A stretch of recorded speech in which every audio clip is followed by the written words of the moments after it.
I'm a woman telling my own story in America, and I feel it when I think about that December drive. I wanted one calm Christmas for once. Not a loud one, not a tense one, just a simple week at my lakeside house with warm food and quiet rooms. I had built that place into my safe spot, bill by bill, and I believed that if I worked hard enough, the holiday would finally feel gentle. I thought I could make peace by making everything perfect alone. For days I prepared like the world depended on it. In Madison, I spread decorations across my living room floor and tested every string of lights. I bought soft white bulbs for $31 and a pine wreath for $18. I wrapped gifts in plain paper and tied them with green twine so they looked calm instead of flashy. I cooked ahead, baked pasta, brown sugar rolls, and potato soup because I wanted to arrive and only have to reheat, not rush. I packed a cooler, tucked cookies into tins, and taped my checklist to the lid. My lakeside house outside Duluth isn't huge, but it has always felt like proof that I could make a life of my own. The water there looks dark and steady, and the winter air feels sharp and clean. I bought the place after years of saving and working extra hours, and I remember closing day clearly. My hands sweating, my smile too wide, my pen scratching my name like it was a vow. Last summer I paid $2,700 for new windows. In the fall I spent $540 fixing the porch steps after a storm loosened the boards. I kept my plan mostly to myself. I told my friend Jasmine from work and she texted back, "Protect your joy." She understands my family. My mother, Elaine, likes to know everything, and when she asks questions she doesn't really ask, she presses. My father, Victor, talks about family like it's a law. And my younger sister, Mara, has a sharp tongue and a habit of using it for sport. I didn't invite them and I didn't announce my trip, but I didn't think I had to hide it either. On the morning I left, the sky was pale and the air had that dry winter bite. I loaded my car until it smelled like cinnamon, plastic bins, and wrapping paper. I slid my house folder into the glove box, the deed copy, insurance papers, and a few receipts, because I'm the kind of woman who keeps proof even when she shouldn't have to. On my fridge was a postcard magnet from Europe, and I tapped it once and whispered, "Later." Then I drove north. The road felt like a slow exhale. I sang along to old songs and watched the landscape change from busy streets to open fields. I stopped once for gas and coffee. The cashier, Owen, wished me Christmas. Then I drove on, imagining my house waiting for me like a friend who never asked me to prove myself. As I got closer to the lake, the world quieted down. Snow softened the edges of everything and the trees stood tall. I pictured myself opening the door, setting down my bags, and turning on the fireplace. I pictured hanging lights along the porch rail and watching them glow against the water at night. I even pictured sitting at my table with soup and a book, hearing nothing but wind and the tick of the kitchen clock. For a moment I felt hopeful in a clean, quiet way. I pulled into my gravel driveway just before dusk. My porch light came on, but it looked too bright, like the bulb had been replaced. I told myself not to overthink it.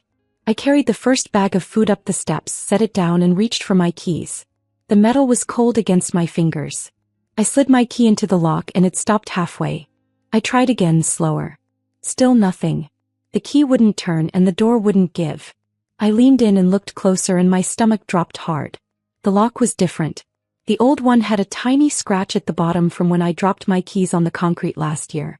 This one was smooth and shiny, like it had never belonged to me. I knocked once, then twice, then harder, and I called out my name. I heard movement inside, soft footsteps, a faint laugh, the sound of a mug set down. A curtain shifted in the front window, and my heart started beating like it was trying to warn me. The door opened a crack and there stood Mara, wearing my flannel robe like she'd always owned it. Behind her I saw the glow of my living room lamp, the edge of my sofa, and my parents standing comfortably in my space as if it was theirs. Mara's eyes slid over me and she smiled, small and mean. "Go away, nobody wants a fool like you here," she said, and my parents laughed behind her like they were sharing a joke. Heat rushed into my face, but my voice came out steady. "This is my house," I said. My father's laugh turned into a short sound. My mother lifted her mug. Mara pushed the door toward me, slow and sure, and the gap of warm light narrowed until it was only a thin line.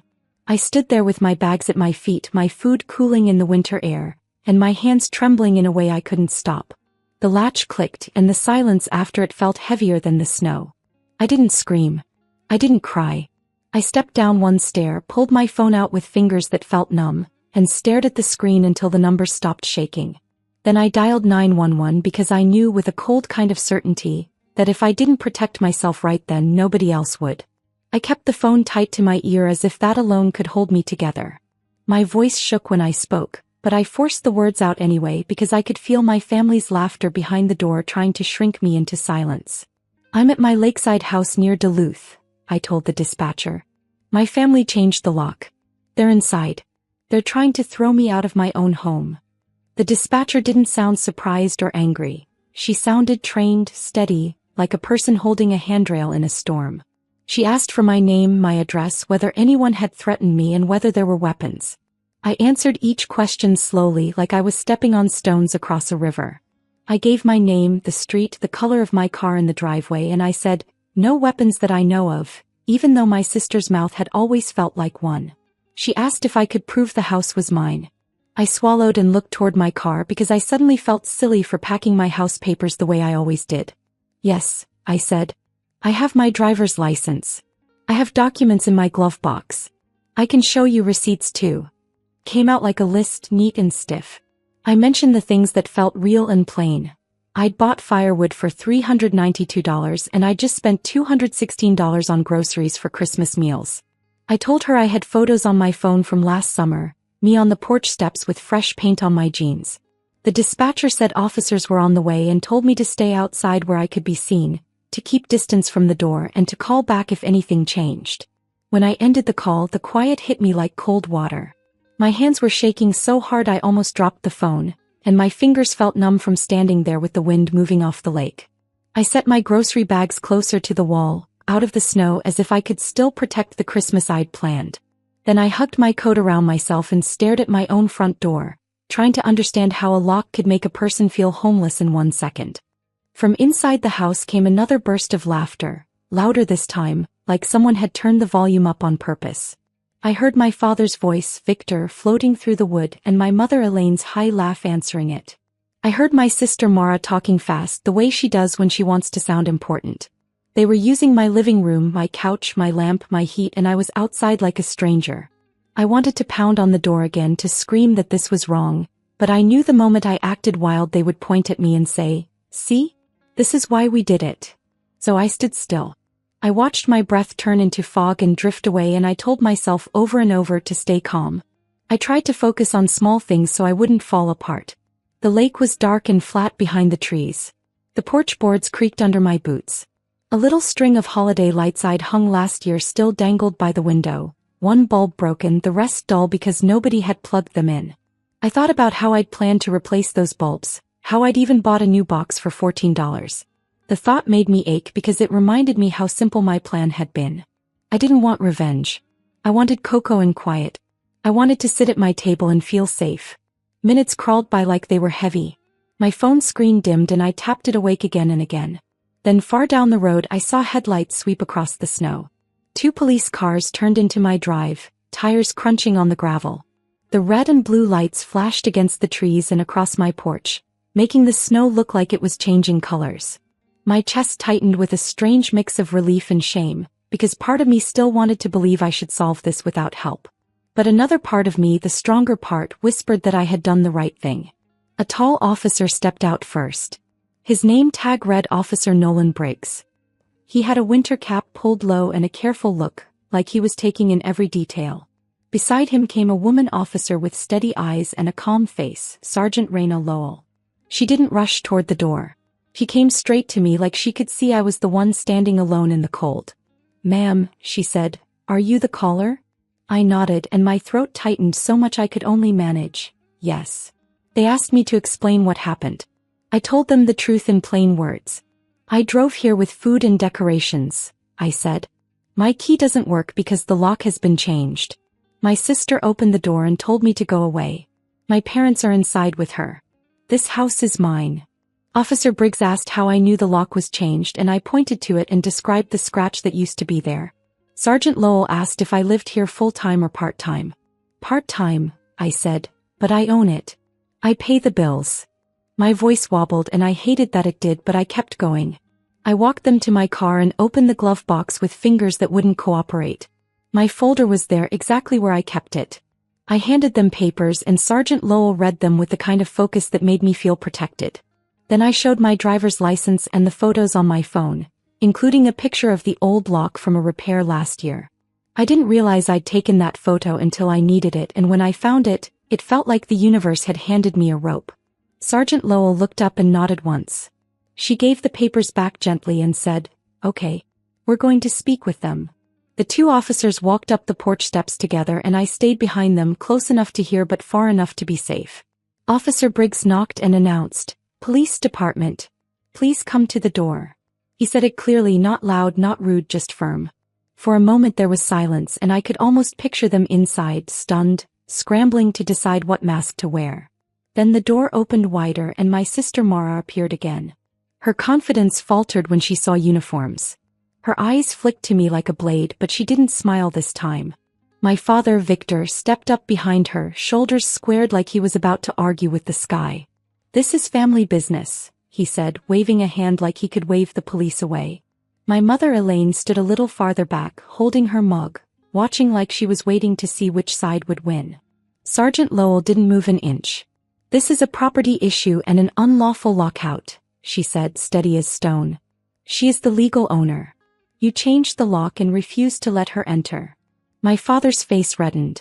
"She's overreacting," he snapped. "She's always dramatic." The words hit me because they were so familiar. That's what they always said when I asked for respect, like respect was a childish thing to want. Officer Briggs asked them to step outside and speak with him. Mara refused at first and said, "She doesn't even live here," like that erased my name from my own deed. Sergeant Lowell repeated the request, clearer and colder. My mother tried to laugh then, the way she laughed earlier, like she could charm the situation into bending. But nobody laughed back. The air changed. Even the porch felt different, like the wood itself was listening. They still refused. My father started arguing louder. Mara started shouting names at me again, ugly words meant to make me flinch. I didn't answer. I kept my mouth shut because I didn't want to feed their story. Sergeant Lowell warned them once, then twice, that they needed to cooperate. When they continued to resist, the officers moved in with calm speed, not angry, just final. Watching my sister's wrists go into cuffs felt unreal, like I had stepped out of my life and into a scene on television. My parents looked shocked, not because they had done nothing, but because consequences were happening to them. My mother's mouth opened and closed like she couldn't find the right excuse.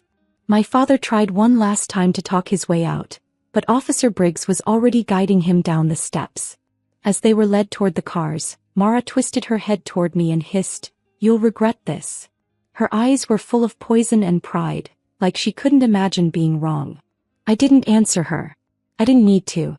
In that moment I understood something simple and heavy. They had been treating me like I was nothing for a long time, and I had kept trying to earn a place in their hearts by being quiet and useful.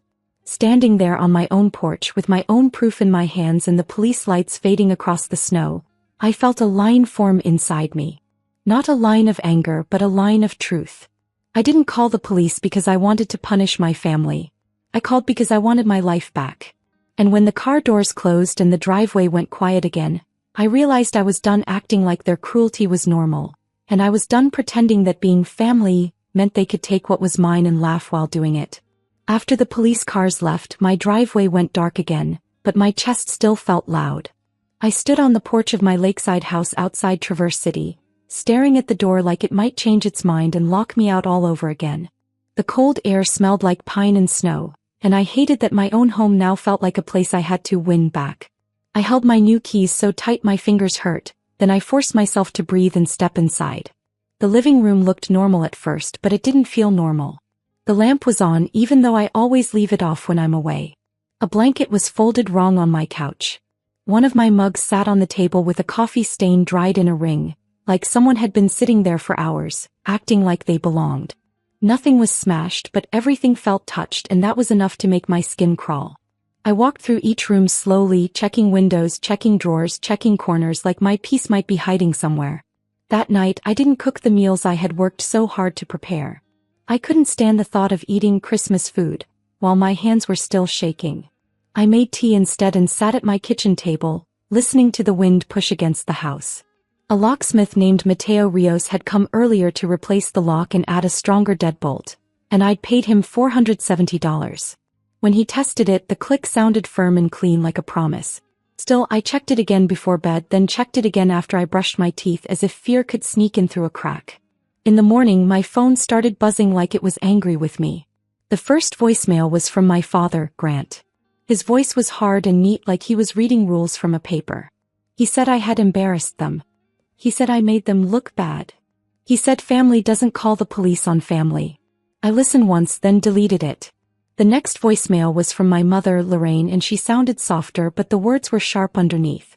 She said, "We're your parents. Like that should erase what they did."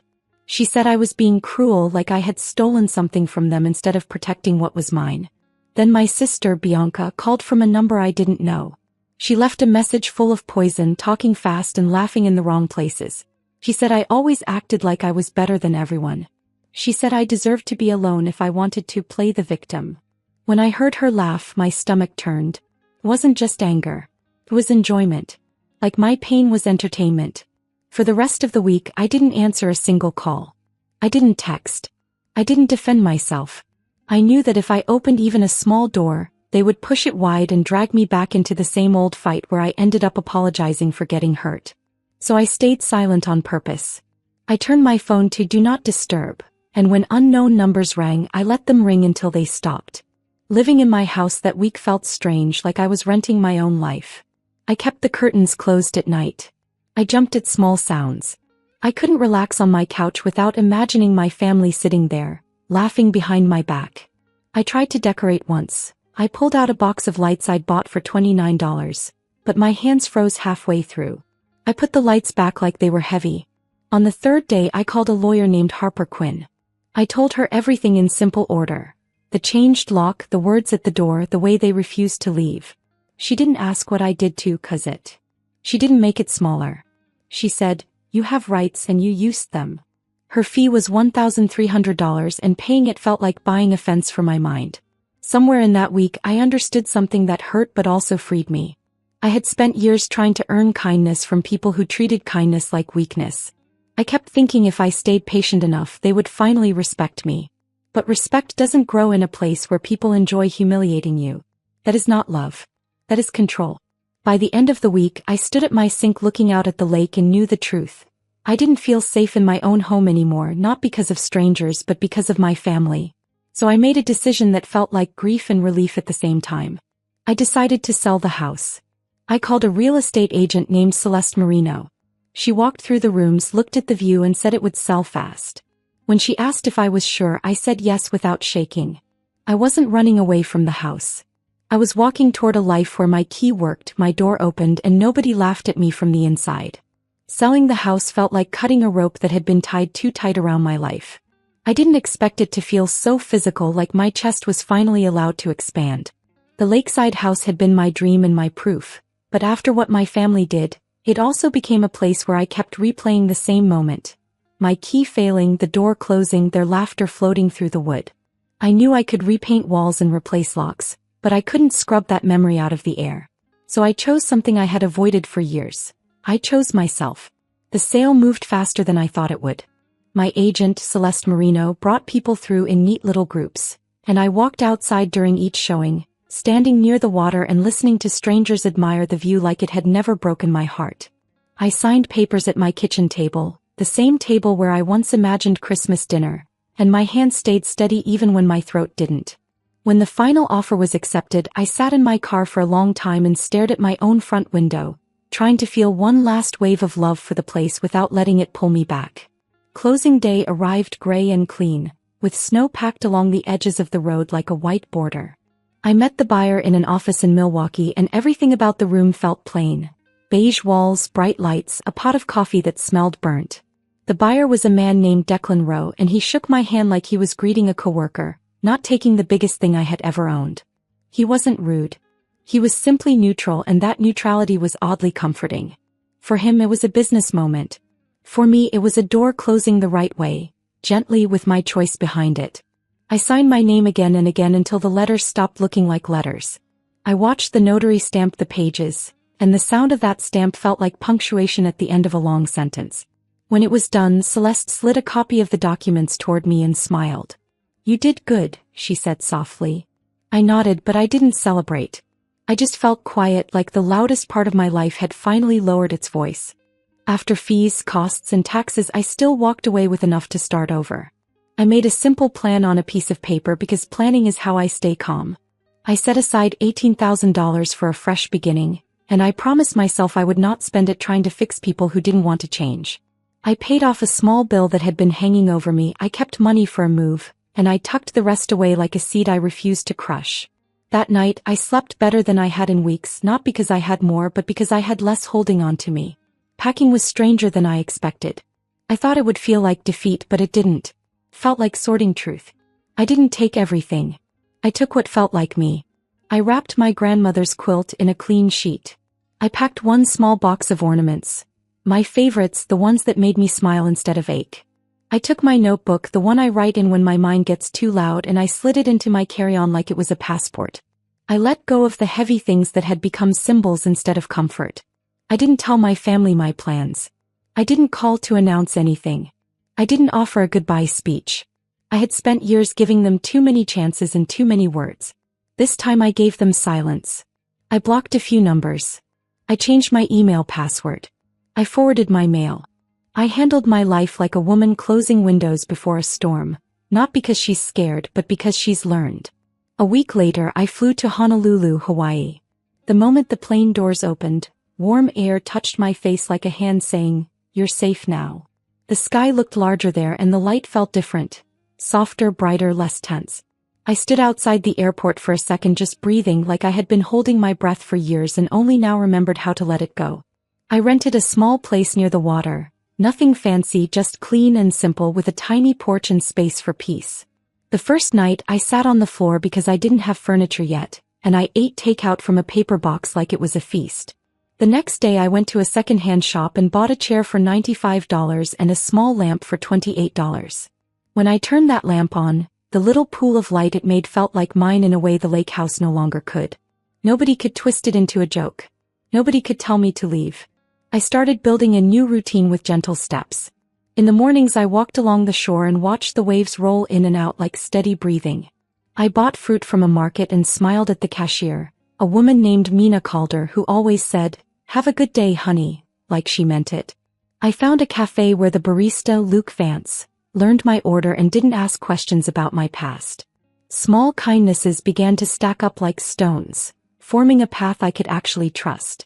Some evenings I sat on my porch and watched the sun sink into the ocean like a slow, glowing coin. The sky would turn orange, then pink, then purple, and every time it happened I felt surprised, like beauty was something I had forgotten I was allowed to have. I thought about Europe once, the way people do, like a postcard in the mind. Pretty, distant, not urgent.